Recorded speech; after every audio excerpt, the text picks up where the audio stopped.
Bueno, muy buenos días a todos y todas. Un honor estar acá de nuevo. Me vieron ahí en el video hace 2 años, tuve la suerte de participar y hablar un poco de cambio climático. Hoy les voy a hablar un poco de la importancia de la ciencia y la traducción de esta desde el laboratorio, del terreno, a la toma de decisiones. Así que vamos a, y por supuesto agradecer al senador Oceánico, ya ha quedado ungido por la invitación. Así que vamos a contarle un poco la forma como vemos y tratamos de proteger a la Antártica y combatir las amenazas. Bien, esto está enmarcado obviamente en el Tratado Antártico, recién escuchábamos del BBNJ. Este es el tratado, se conoce como el tratado más exitoso en nuestra historia, digamos, ¿ya? Se firmó en el año 61 y a partir de eso, digamos, y fue quizás uno de los momentos cúlmines del multilateralismo que significó decidir proteger a la Antártica en una época muy, muy convulsionada, donde había muchos ojos pensando en explotar los recursos minerales que había en Antártica y desde luego sus recursos naturales. Y en base a eso se formaron varias convenciones, la Convención para la Conservación de las Focas, el más reciente, el Protocolo de Madrid, y desde luego la Convención para la Conservación de los Recursos Vivos Marinos Antárticos, que es quizás lo que está más relacionado a lo que les voy a hablar ahora. Bien, estos son los 3 grandes cuerpos, digamos, que trabajan en Antártica. Arriba el Tratado Antártico, el Comité de Protección Ambiental y CRUMA. Como podemos ver, Chile está ahí en los 3 y participa activamente, y es una de las instancias donde Chile, a pesar de nuestro tamaño, digamos, puede llevar un liderazgo bastante claro a través de la operación que se realiza en la Antártica y también desde la ciencia que se genera. Y también interactúan una serie de otros organismos que les voy a ir mostrando, asociaciones de pesqueros, la Asociación de Operadores de Empresarios Turísticos, y, digamos, y todos esos tienen mucho que decir en las decisiones que se toman en CRUMA. Ahí vamos. Y ahí un poco para mostrar, más que nada, esto es un poco complejo, pero es cómo relacionan las partes del tratado CAMELAR a través de su comité científico y el comité de protección ambiental, y también la sociedad civil a través de las ONG y desde luego los países a través de sus delegaciones y de sus programas antárticos. Y esto más que nada va a ser como el foco de lo que yo les voy a hablar, que es, esto es como el panorama completo de cómo funciona la gobernanza en Antártica. Tenemos obviamente su gran biodiversidad, que es característica de ella. Tenemos una serie de forzantes de cambio, que es el gran tema, uno de los grandes temas de Antártica, que es el cambio climático, y el cual nos cuesta un poquito más detener o manejar, y hay cosas que no podemos hacer. Un área marina protegida no puede detener el cambio climático, pero sí presta otras muchas funciones.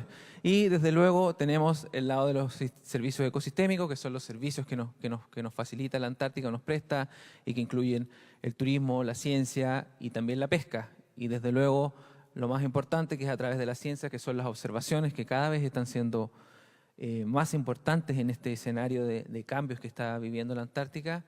Y a través de todo eso llega a lo que lo decía yo, la importancia de traducir la ciencia, de hacerla entendible para el tomador de decisiones, que tiene poco tiempo y que uno ya tiene que llegar con un mensaje claro para decirle: necesitamos hacer esto. Y a través de eso se toman las medidas de conservación en base a las tendencias que puede haber y se va avanzando. Bien, acá hay harto texto, pero lo más importante, y eso estaba en el título, es la mejor ciencia disponible. Esa es una de los principios de CAMELAR, al tomar las decisiones, es utilizar la mejor ciencia disponible, que puede ser imperfecta, pero que es la ciencia que tenemos en ese momento para tomar decisiones. Muchas veces hay partes o países que se amparan en decir: no, pero es que no sabemos, hay mucha incertidumbre, no podemos tomar una decisión. Al contrario, el principio de CRUMA nos dice que tenemos que usar la mejor ciencia disponible. Y hoy en día incluso este concepto está siendo discutido por algunos países que quieren redefinir el concepto de ciencia disponible. Por eso lo puse ahí, porque se habla de mejor ciencia disponible que es suficiente. que es suficiente, y ahí podríamos entrar en un debate que no vale la pena. Pero por eso quise poner eso. Bien, cambio climático. Les hablé bastante la vez pasada. Tengo un poquito de problemas técnicos. ¿Ya no funciona? ¿Ya no funciona? Ahí sí. Ahora sí. Hay muchos cambios, hay muchas proyecciones, hay cosas que ya están pasando. Cambios atmosféricos, alza de la temperatura en la atmósfera, en los últimos 50 años ya ha sucedido, está sucediendo. Y esto obviamente tiene un efecto sobre el océano también ha aumentado su temperatura y esto a su vez tiene una serie de efectos sobre el ecosistema y directamente sobre el ambiente físico a través de la disminución del hielo marino, el colapso de las plataformas marinas antárticas que son vitales y vamos a ir viendo, y una serie de otras amenazas como también la contaminación digamos, y la llegada de especies exóticas. Bien, como decía, todo esto tiene efectos sobre la fauna y a la vez es necesario perfeccionar nuestra ciencia porque la modelación puede ser muy bonita, muy particular, pero para que sea robusta necesitamos los datos y ahí es donde está la importancia de la ciencia que se hace día a día. Esto está bajo el concepto que se usó en los paneles del IPCC, de esos 3 puntitos que significan alta, digamos, que estamos seguros de que eso, la proyección es lo más correcto, hay mucha incertidumbre o no estamos tan seguros. Hoy en día tenemos análisis y entendemos un poco cuáles son las tendencias de cómo van a afectar los distintos forzantes a las distintas especies o los ecosistemas. Y ahí podemos ver que hay bastantes cuadritos rojos, ¿no? Lo cual es preocupante. Hay proyecciones que nos dicen que de la forma exitosa, como dije al comienzo, que hemos manejado la Antártica, van a haber especies como el pingüino emperador que se ve arriba, que va a disminuir su población en un 80% al año 2100. Y este es un paper que ha dejado un gran mensaje porque como miembros del tratado nosotros podríamos decir, oye, lo estamos haciendo súper bien, estamos protegiendo Antártica, el cambio climático, pero tenemos todo bajo control. Bueno, hoy día se sabe que no es el caso. Si no se toman nuevas medidas, va a pasar este escenario que vemos que, como por ejemplo, como les contaba, el 80% de los pingüinos emperadores va a desaparecer, los pingüinos barbijos que están en el 5º, 6º lugar también van a desaparecer, cerca de un 40%, los pingüinos Adelia, digamos, y sería una gran catástrofe. No así los pingüinos papúa que están en el lado azul, ¿ya? Entonces, la forma como estamos manejando no puede seguir así. Ahí se hace una serie de recomendaciones. ¿Qué podemos hacer? La primera, obviamente, influenciar a los tomadores de decisiones, ser más claro, protegerle, darle insumo, seguir la llegada o evitar el control y la llegada de especies exóticas o invasoras y la protección, por supuesto, de especies y ecosistemas. Y obviamente hay otras medidas como delimitar o regular de mejor manera las actividades humanas, obviamente, que no se siga expandiendo la infraestructura, ya sea logística o científica o de algún modo, digamos, y desde luego controlar el transporte. Bien, como les decía, esa es una proyección. Esto que está acá ya son datos, digamos, de lo que está pasando.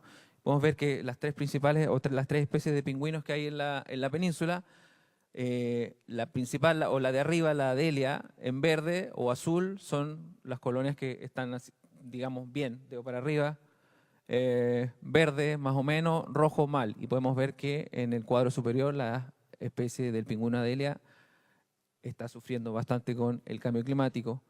También la que sigue, el pingüino barbijo, también está un poquito mal y como les mostraba, y por eso les mostré el caso del pingüino papúa, está un poquito más estable y de hecho está desplazando otras especies.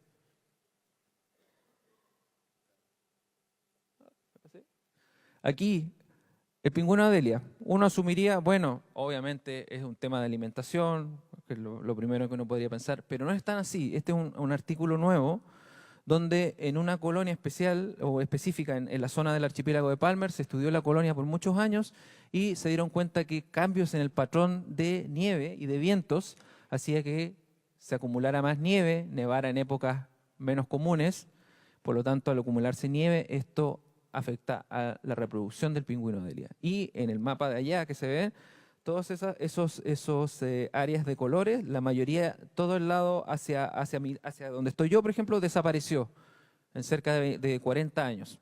Y en base a eso y los cambios ambientales que están habiendo, como les decía, por viento y acumulación de nieve, se estima que en 25 años ya no van a haber pingüinos Adelia en ese sector de la península. Bien, de esto le hablé un poquito hace 2 años, lo voy a volver a tocar. ¿Por qué? El 2023 precisamente fue el récord en la disminución de la extensión del hielo marino. Ahí hay una marca que estamos ahora más o menos un poquito antes, en junio. Esa es la extensión que tenemos ahora, que si bien no es la mínima, es un poquito superior a la que se dio el 2023 y 2024, aún es bastante baja. Y esto trae una serie de cambios y afecta desde luego a especies como el pingüino emperador. Esta especie depende en todo su ciclo de vida del hielo marino, para reproducirse, para alimentarse, digamos, para cambiar su plumaje. En todas sus etapas, en todas las etapas de su vida, ellos están en estas plataformas de hielo. Y obviamente, si el hielo no se forma, comienza a haber falla reproductiva, que se llama, es decir, la colonia no se puede reproducir exitosamente. Bien, hace unos años hubo una anomalía en la temperatura del océano y subió algunos grados y comenzó a pasar esto. A través de estudios satelitales podemos ver ahí un ejemplo, una fotografía del 4 de octubre, donde la colonia estaba feliz, reproduciéndose con polluelos, y en semanas posteriores de seguimiento, del 21 al 27 de noviembre, el hielo se había deformado, por lo tanto la colonia, los adultos pudieron desaparecer, no así los pollos que no tienen la capacidad ni el plumaje de sobrevivir. Y así hubo una falla total en aquí estamos hablando de 5 colonias de pingüino emperador en ese verano. Aquí de nuevo, todos estos datos que yo le estoy traduciendo ahora es muy importante y se está dando mucho más que se traducen en este tipo de información. Si se fijan, está resumido completamente lo que yo les dije, cuáles son las etapas digamos, en todas sus etapas de vida dependen del hielo marino, cómo está disminuyendo, cómo se provee que más del 90% va a disminuir al 2100. Y digamos, este tipo de información es clave para la toma de decisiones en base a la ciencia que se ha creado para dar un mensaje a los tomadores de decisiones y decir, oye, tenemos que tomar medidas. Me pasé. Bueno, más. Es que como que no. Ahí. Invasiones. Esta es una centolla de Magallanes, por si acaso, de donde vengo yo.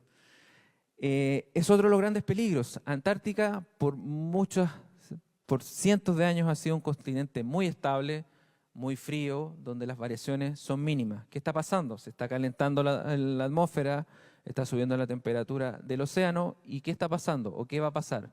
Esto podría permitir que este ecosistema, que no era apto para especies que no viven en la Antártica, ya no lo sea. Por lo tanto, le da la posibilidad a especies como las centollas de llegar a Antártica, cruzar esta barrera del frío que existe y colonizar esa zona y desde luego cambiar toda la Antártica como la conocemos. No hay cangrejos en Antártica. Si llegan centollas, desde luego va a producir todo un cambio. Los animales no están preparados para eso y así, digamos, se espera que haya un cambio fuerte. ¿Cómo llegarían las especies invasoras, diríamos nosotros? Este es un gráfico que muestra un poco las rutas de los buques pesqueros que operan en la Antártica. Uno podría decir, oye, sí, hay bastante movimiento. También hay bastantes bases, hay mucha actividad científica, hay mucha actividad logística y siempre todo se tiende a cargar hacia el sector de la península. Pero hay muchas más rutas, hay rutas aéreas, a partir de esos 5 grandes, de esos polos, esas estrellas azules que son las ciudades puertas de entrada que se llaman. Punta Arenas es una de ellas. Y desde ahí están todas las rutas que mueven logísticos, científicos desde luego, turistas y toda la gente que circula año a año hacia Antártica. Por lo tanto, esto hace que, digamos, existen muchas rutas de cómo podrían llegar estas especies. Este es un video de un experimento que se hizo de modelamiento donde se puso a prueba cómo funcionaba la que pensábamos que era la gran barrera de la corriente circumpolar, donde hasta ese momento se pensaba que era infranqueable, no había forma de que algo que cayera en el océano flotara y llegara hacia la Antártica. En esta modelación podemos ver que los puntos azules son puntos que no cruzaron la corriente y los puntos naranjos son los que lograron cruzar la corriente circumpolar. O sea, eventualmente una especie que se viene flotando pegada a una botella plástica, por ejemplo, podría cruzar esa antes infranqueable barrera y llegar a Antártica. Lo mismo con algas. Hoy en día encontramos, no es tan raro encontrar cochayuyo, que si bien su nombre científico es Durvilea antártica, no existe naturalmente en Antártica, es subantártica, pero se encuentra. ¿Por qué? Porque es capaz de llegar. Por lo tanto, eso son evidencias, digamos, de que no podemos o tenemos que tener mucho más control de cómo se está, preservando eso. Por eso ahí en el video anterior de INACH se veía un poco un muestreo de cascos, digamos, hay gente estudiando el fouling, los organismos que se pueden pegar en los cascos, y eso es muy importante, ¿ya? Una forma de evitar que eso pase. Bien, el otro gran tema que se está dando ahora es la sobrepesca, que a su vez está relacionada con las áreas marinas protegidas. Hay dos grandes recursos que se explotan en Antártica. Uno es hay dos, o en realidad tres. Hay dos especies de bacalao, toothfish, sea bass, que se llama, que es el nombre Chilean sea bass, es el nombre de fantasía en Estados Unidos. Se pesca en distintas áreas con toneladas que en el caso de la especie antártica llega a los 4.000 toneladas, en áreas específicas muy reducidas por lo mismo, porque se trata de manejar de la manera más precautoria la pesquería. No es que los buques van y llegan a cualquier lado. Hay bloques específicos donde hay cuotas de captura limitadas que ellos tienen que usar, digamos.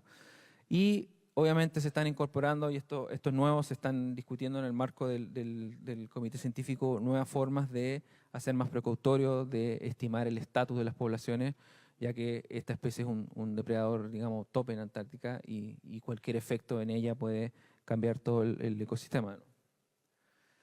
A su vez, hay medidas como la protección de los ecosistemas marinos vulnerables, que son especies de fondo, de aguas frías. Ahí vemos una gran esponja vítrea de muchos años, cientos de años probablemente, que crecen en el fondo muy lento. ¿Qué pasa? Si se ponen, digamos, si se pesca y se ponen líneas de pesca, esto obviamente daña el fondo. ¿Qué hace Camelar? Tiene dos formas de proteger eso. Cuando los buques retiran sus líneas, hay un observador científico independiente que está tomando datos y es el responsable de decir, oye, está subiendo tantos kilos de esponjas, corales o no sé qué.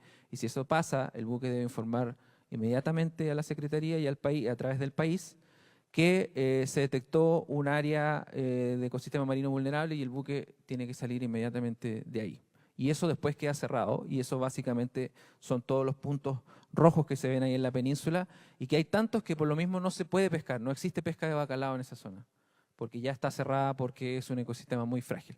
Y también a través de expediciones científicas, de crucero, hay varios antecedentes de sumergibles que han bajado a grandes profundidades, han descrito nuevos VMI que son incorporados año a año. Estos son los tipos de comunidades que se encuentran en el fondo marino antártico. Como les decía, son especies muy frágiles, de crecimiento lento, muy particulares, que viven en el fondo. Por lo tanto, es muy importante que se les proteja de este tipo, digamos, de líneas de pesca y también, obviamente, de los efectos del cambio global. Aquí otro ejemplo de qué pasa y cómo los científicos tratan de mostrar qué pasa. En el centro es el escenario, digamos, normal, sin alteraciones, una alta diversidad, muchas especies bentónicas, muchos organismos filtradores. ¿Y qué pasa en el lado derecho? Si aumenta la temperatura, como les contaba, se va a perder biodiversidad y se corre el riesgo de que lleguen especies invasoras como la centolla. En el caso, obviamente, si aumenta la presión de pesca, va a haber una disminución, van a haber menos especies, van a haber más especies móviles y una pérdida total de especies sésiles, que son las especies que no tienen la capacidad de entre comillas, arrancar si hay un elemento ajeno. El krill, que es el principal recurso que se pesca en Antártica, que se pescó desde los años 70, Cameron entró en vigor en el año 82, con la caída de la Unión Soviética hubo una baja muy importante en los años 90 y que con el tiempo hemos visto que ha ido aumentando hasta llegar a los récords históricos que son 500.000 toneladas. Esto obviamente distribuido en diversas áreas dentro de la Antártica, que son estos polígonos que vemos aquí, que normalmente es la zona 48.1, 48.2, que son la península, y la zona de las Orcadas del Sur. De nuevo, los buques tienen que reportar cada 5 días su pesca a través del país. Hay un control bastante cuando entran en la posición, ellos deben informar, y ahí hay una interacción muy importante. En el caso de Chile, por ejemplo, en el caso de la Armada, que está monitoreando eso, Cernapesca, que está recibiendo los datos que se van recibiendo, y en el caso de INACH, el sistema de la información que recibe de los observadores científicos. Entonces, todo el país no es una industria o una empresa que está pescando, sino en el fondo es el país. Es el país el que tiene que velar por el uso correcto, el uso sustentable de los recursos. Entonces, es una labor muy importante que se tiene que dar y que se da en el marco de la comisión. ¿Cuál ha sido el problema? Si bien les mostraba, las capturas han subido un poco, el problema es que se está concentrando. Las barras grises son las capturas y la línea verde refleja en una grilla, digamos, si se realizara la pesca en grillas espaciales de 100 por 100 kilómetros. Y como podemos ver, la línea verde está cayendo. Eso significa que se está concentrando en la pesca. Si bien las capturas siempre se han mantenido bajo el límite, que son 620.000 toneladas, el gran problema y la gran discusión es cómo hacemos que eso se distribuya de mejor manera. Por lo tanto, a partir de eso ha habido nuevas discusiones de cómo manejar eso. Pero, de nuevo, entra a la combinación el cambio climático. El cambio climático puede llegar a afectar el krill. Hoy día sabemos que el krill se ha movido hacia el sur porque con el calentamiento de las aguas, el krill en el fondo migró hacia aguas más al sur. Está ampliamente distribuido en las zonas de las islas subantárticas, ahora está mucho más abajo en la península. Y además tenemos la recuperación de las ballenas, algo que uno podría decir desde el punto de vista de Camelar se ha transformado en un problema, pero a la vez es una buena noticia. El otro día hablaba en una reunión y me preguntaban, ¿pero esto cómo no pasaba antes? Y definitivamente no pasaba porque la interacción con las ballenas era muy poca. Hoy en día poblaciones como las ballenas jorobadas se han recuperado, están tan saludables que la interacción es mucha y es una discusión que está en el momento muy fuerte, que es ¿qué vamos a hacer? ¿Cómo podemos manejar eso? Porque la pesca y las ballenas van al mismo lugar.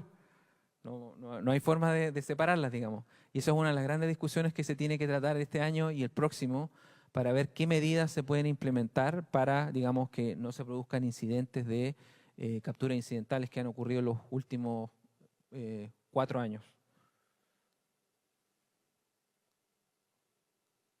Vamos a la siguiente. Ahí. ¿Qué otras medidas existen para evitar eso, para detectar estos cambios o potenciales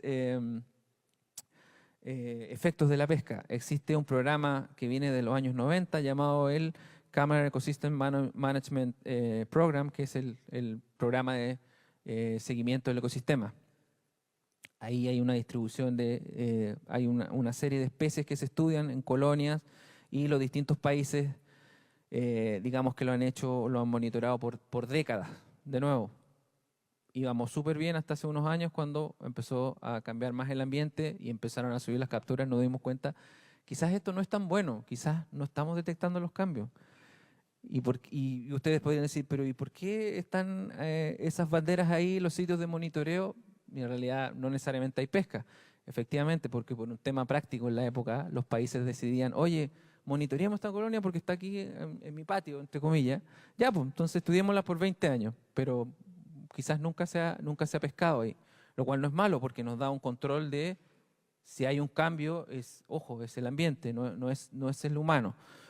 Lo cual es bueno. Entonces aquí de nuevo hay toda una discusión de cómo hacerlo más práctico. Ahí, si se fijan, en el anterior no aparecía Chile. ¿Por qué? Porque Chile no tenía un sitio KEMP, un sitio oficial.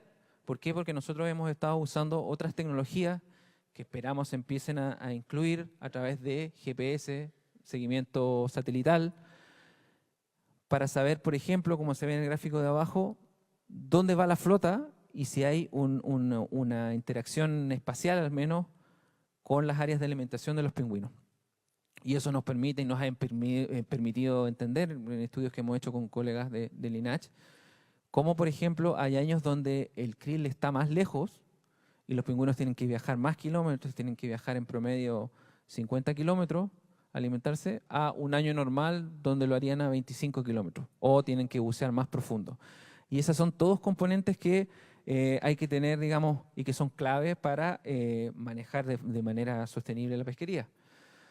Volviendo un poco al tema del krill, como les contaba, se transformó en una gran discusión porque ya, de nuevo, era un tema, estamos manejándola súper bien, todo esto es sostenible, estamos sacando menos de un 1% de la biomasa, estamos hablando de 620.000 toneladas, pero no, se empezó a concentrar, como vemos en el mapa ahí a la izquierda, hay zonas rojas donde los barcos van constantemente hasta que, digamos, obtienen la cuota, que es principalmente en la zona del Bransfield y también en las Orcadas del Sur. Esta cuota fija que había se estimó hace muchos años, de nuevo, siendo precautoria, y era una cuota que, de nuevo, nada va a pasar porque son 620.000 toneladas apenas, pero no es así, como le digo, se está concentrando, hay cambios ambientales, hay años que hay menos krill, porque ambientalmente el krill no se reprodujo por las condiciones, o hubo menos, entonces digamos hay toda una serie de componentes. Esa cuota de captura se había estimado en base a un solo censo de krill que se hizo el año 2000. Entonces, ahora se está rediseñando todo el tema para, de nuevo, incorporar más información, esos transectos que hacen los buques para estimar biomasa de krill, para saber cuánto hay y en base a eso decir, oye, aquí en este polígono se puede sacar 200.000 toneladas y en esta 300.000 y esto se debe hacer en verano tanto y otro poco en invierno y hay todo un cambio que esperamos se acuerde pronto. Y de la mano el tema de las áreas marinas protegidas, que Cruma ha sido, o Cámara ha sido un líder en esto, comenzó muy pronto en el año 2008, 2009. El 2009 ya se había adoptado la primera área marina protegida de la zona, que es la zona de las Orcadas del Sur, que no se ve muy bien ahí el color, está en un color medio extraño. Y el 2016 se adopta la gran área marina de la región del Mar de Ross, que está en la parte de abajo del mapa, que en su momento era o es aún el área marina protegida más grande del planeta. Y en ese momento ya habían varias propuestas más, incluida la propuesta de Chile y Argentina en la península antártica, otras propuestas en el mar de Weddell y la más antigua que viene de Antártica Oriental, que se propuso el mismo año que la del mar de Ross, es decir, en el 2012. Y ha sido una discusión que año a año se está dando y que lamentablemente no se ha podido acordar porque, como hablaba el senador al comienzo, el multilateralismo a veces puede ser muy complejo y las decisiones en el tratado son para bien o para mal, y eso es lo que lo hizo muy exitoso, se hacen por consenso, es decir, en el caso de Cruma, los 27 países tienen que estar de acuerdo para efectuar cualquier cambio. Entonces, como le decía, para bien, eso está muy bien porque significa que nadie puede establecer una medida un poco desquiciada, digamos, porque tienen que estar todos de acuerdo, pero en el caso de la protección extra que se le quiere dar, también se ha transformado en un problema porque hay un par de países que no están tan de acuerdo con otorgar protección extra.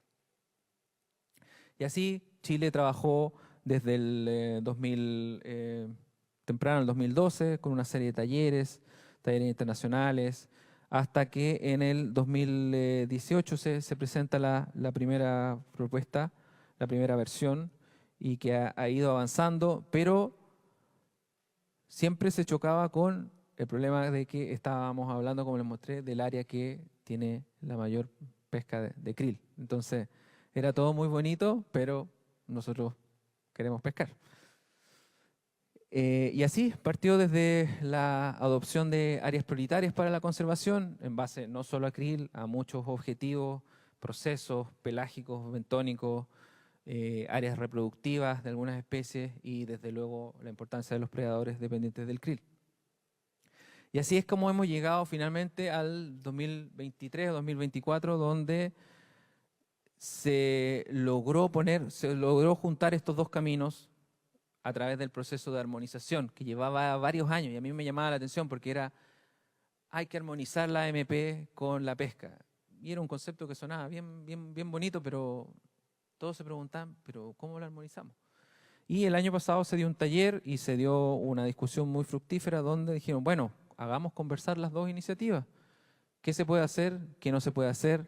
¿Cómo ponemos esas cosas en un mapa? Y así fuimos avanzando, se acordó un mapa hasta que llegó al punto donde había que discutir las nuevas capturas, que la ciencia, la información nos decía que se puede sacar más que las 620.000 toneladas que se extraen normalmente. El problema fue que hay mucha incertidumbre en el efecto, como le decía yo, sobre los predadores. Entonces ahí es donde la discusión no pudo avanzar más porque en efecto se necesita más monitoreo. Zonas donde, como yo les decía, no llegamos normalmente, hay que llegar para tomar datos, digamos, de distintos años. Y eso sin duda fue la gran piedra de tope. Pareció estar muy cerca, pero en un momento se rompió la discusión y eso significó que expirara una de las medidas de conservación que distribuía las capturas espacialmente, y si bien la cuota no cambió, las 620.000 toneladas siguieron ahí, hubo un cambio. Así que esta es una de las grandes discusiones que hay que retomar este año y que por conversaciones que hay parece que hay opciones de que hace unos meses parecía que estaba todo detenido y ahora parece que el escenario puede ser un poco mejor y que finalmente se logre adoptar la AMP. Pero no he terminado con las malas noticias, hay más amenazas. Tenemos gripe aviar. Esta gripe que llegó pasó en el Ártico con una mortalidad impresionante de aves en el Ártico y que preocupó mucho en su momento, bueno, y hasta hoy, pero antes de que llegara, de qué iba a pasar con nuestros amigos los pingüinos, si también iban a morir por cientos. Y así se estableció en el caso de Chile, se transformó aquí en un líder en este tema de un rápido, digamos, diseño de un monitoreo para estudiar qué estaba pasando en las zonas de las Shetland del Sur. Y así es como, por ejemplo, a través de los datos se publicaron información de que el año 2023, en efecto, no llegó o no fue detectada la influenza en la gripe aviar en las islas Shetland del Sur. Al año siguiente, el 2024, ya tuvimos confirmación con otro estudio con colegas chilenos y el más reciente hallazgo, que fue esta última temporada antártica, digamos, hoy ya se sabe que existieron mortalidades dentro del círculo polar, pero de escuas, no de pingüino, que eso era bastante interesante, cambió un poco el panorama respecto de lo que se esperaba. Y esto es un plan de monitoreo que es bien importante en el sentido que es muy colaborativo. Aquí están trabajando todos los operadores, digamos, antárticos chilenos y internacionalmente SCAR, que es el Comité de Investigaciones Antárticas, AYATO, que es la Asociación de Operadores Turísticos, que otorgan plataformas y desde luego los distintos países. Sin esto, hoy día sabemos que no se pueden llenar esos gaps. Accedemos a áreas que no era posible acceder, como la zona del mar de Weddell, llegar a colonias de pingüino emperador. Entonces, quizás uno de los grandes desafíos y de las lecciones que nos ha dado en Antártica es que, y siempre se ha hablado de la importancia de cooperar en Antártica, si tú no cooperas no se puede avanzar. Pero ahora lo estamos haciendo aún más palpable, más tangible en la cooperación que se está dando no solo entre los países, sino también en los operadores turísticos y también en la industria. La industria también es parte de esto y de otra forma, digamos, no se pueden acceder a plataformas. Todos sabemos que hay una fuerte reducción en todo el mundo en los programas antárticos. Los rompehielos cada vez son menos. Nosotros tenemos la suerte de tener un nuevo rompehielo ahora, pero no lo teníamos, no había acceso a ese tipo de hábitat, pero hay muchos otros países que sí que han bajado de 3 a 1, otros que ya no tienen. Entonces hay que aprovechar mucho este ambiente de colaboración, porque si no es imposible avanzar. Aquí un poco a los colegas del Instituto Milenio Base. Y aquí hay otro buen ejemplo de cómo desde la data que se toma en terreno se puede llegar a los tomadores de decisiones. ¿Ya? Ahí se generó un libro, digamos, que resume un poco todo el trabajo que se hizo y cómo esto llegó a ser discutido en el Tratado Antártico y a acordarse un grupo de discusión liderado por Chile que recomiende medidas, digamos, de cómo seguir protegiendo el ingreso, digamos, el esparcimiento de esta enfermedad. Contaminación, algo que se nombró hace al comienzo, también es un tema. Hoy día justo leía un artículo eh, o ayer creo que salió, de plásticos en la Antártica. Algo que al comienzo de hace unos años se pensaba en macroplásticos, era como contaminación o desechos o petróleo, digamos. Hoy día sabemos que la amenaza es mayor, pero es invisible. Ya no tanto porque la entendemos un poquito mejor, pero hay mucho por hacer esto y hay un tema que se ha desarrollado mucho, en Chile también se está haciendo bastante, que es investigar un poco y entender cuáles son los efectos y las fuentes de microplásticos y de macroplásticos y nanoplásticos, ahí aumentando el tamaño, que de dónde vienen, como dice ahí, desde la lavandería, cuando se usa ropa que desprende mucha fibra, productos digamos, personales de limpieza, y todo eso va llegando, y desde luego los macroplásticos a través de las botellas plásticas, otros desechos, todo eso se va al océano o al ambiente.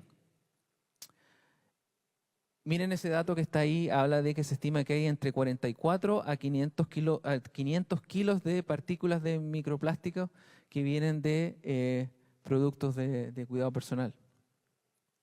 Y abajo dice que entre 0,5 y 25,5 billones de fibras plásticas, digamos, que vienen desde el lavado que se hace, llega al océano. Como le digo, es una amenaza, es una gran amenaza, es una pequeña amenaza, pero en el fondo es una gran amenaza y muy latente. Hoy día, por ejemplo, se sabe que el krill es capaz de hacer las partículas de plástico más pequeñas.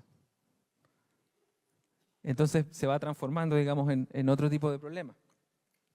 De nuevo, aquí un poco de evidencia. Primero, eran grandes noticias, se encontró plástico en la nieve, se encontró plástico en un organismo. Hoy día ya sabemos que se puede encontrar en varias partes.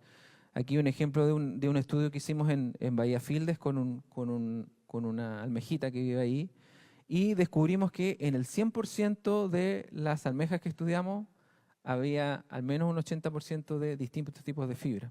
Todas las almejas que mostramos tenían fibra, como esas que tenemos abajo. Entonces, claro, es importante, no solo hoy día ya entendemos un poco más, pero también va a haber que empezar a monitorear, a tomar medidas de qué ropa estamos llevando a Antártica, qué detergentes estamos usando, y de alguna manera empezar a monitorear eso. Y de nuevo, aquí en términos de qué entendemos en base a la data que hay, dónde están las áreas de mayor prevalencia de biodiversidad, dónde son las áreas donde hay mayor estrés abiótico, y volvemos a la misma zona de siempre. Si se fijan la proyección en el mapa que está más abajo a la derecha, cuál es las áreas que tienen más interacción y que podría ser un hotspot de contaminación de microplásticos y digamos, de impacto ecológico, la península antártica. Ya, de nuevo nos muestra un poco la importancia de la ciencia que estamos haciendo y de cómo tenemos que usar eso para tomar nuevas medidas. Y finalmente quería hablar del turismo un poco para mencionarlo. También es un tema que está candente en Antártica, algunos no son tan partidarios del turismo. digamos, del incremento más que nada que se está dando. Acá de nuevo otra infografía que muestra un poco el aumento en el lado derecho, el aumento de el flujo de turistas entre, no alcanzo a ver aquí, estamos hablando de los años 60, 70, claro, hasta la temporada 2022-2023, con el gran gap de pandemia, el 2020-2021, y podemos ver que estamos llegando a 100.000 turistas. ¿Ya? Y muchos de ellos llegan a los mismos sitios, esta parte está regulada, ellos no pueden bajarse en cualquier parte, hay sitios específicos, zonas específicas por donde tienen que llegar los turistas, pero tal como les contaba con el tema del manejo de la pesca, es lo mismo, un poco las medidas que como que estábamos usando ya no son tan, en este caso por el número de personas, ya no parecen ser tan precautorias, así que esta es una gran discusión que se está dando y que se va a dar en los próximos años en el marco del tratado. Y desde luego, si bien está regulado por la Asociación de Operadores Antárticos, no, digamos, esta regulación es a través de esta asociación. O sea, en teoría, si yo no soy parte de esa asociación, no tengo por qué seguir esas reglas. Y ese es uno de los grandes cambios que se está pidiendo que se haga, que sea obligatorio. ¿Por qué? Porque pasan este tipo de cosas. Esto no es inteligencia artificial ni nada, esto es un graffiti que ocurrió en la base histórica de Isla Decepción este verano. Desde un velero, que no están regulados, alguien aparentemente bajó y cuando llegó otro crucero, bajaron a playa y se encontraron que había un gran graffiti, que hoy día por suerte ya no está porque en un trabajo de Ayato con Chile, que es coproponente, y otros países, se hizo una limpieza. Entonces esos son los grandes temores y desde luego el efecto que podrían tener sobre las colonias de pingüino que son tan visitadas. Y bien, como para finalizar de nuevo, y en lo que les decía, un poco los mensajes claves que he tratado de remarcar es eso. Para poder llenar esos gaps y para poder generar el conocimiento que nos permita tomar mejores decisiones, es clave la cooperación. Y como les decía, de todas las partes, desde de los programas antárticos, de los operadores, caso de Chile, de la Armada, que está muy presente ahí, la Fuerza Aérea y el Ejército, los operadores turísticos, que si me preguntan a mí, yo siempre digo, bueno, los cruceros ya están ahí y son plataformas de oportunidad que los científicos también tienen que usar, digamos, como les mostraba. Y por eso ponía un poco esa foto de los pingüinos emperadores. Sin esa posibilidad de subir científicos a un buque científico no sería posible llegarlo en años anteriores. Y la importancia de tomar ese conocimiento, esos pingüinos que atrapamos y que nos generaron datos, de pasarlos a mensajes claros, que sean contundentes para los tomadores de decisiones, que puedan digamos, tomar estas banderas, tomar la protección, tomar la idea de proteger una nueva área, de hacer medidas más rígidas, digamos. Todo eso tiene que ser traducido a un mensaje a los tomadores de decisiones que lo logren llegar, digamos, al proceso y sea parte del proceso. Y desde luego, y tal como es el gran llamado, la acción. O sea, la evidencia es clara, la ciencia está, a veces falta un poco de ciencia, pero hay que tomar acción para, digamos, para aunar esfuerzos y proteger este continente que, como les mostré, no está carente de amenazas. Así que eso. Muchísimas gracias.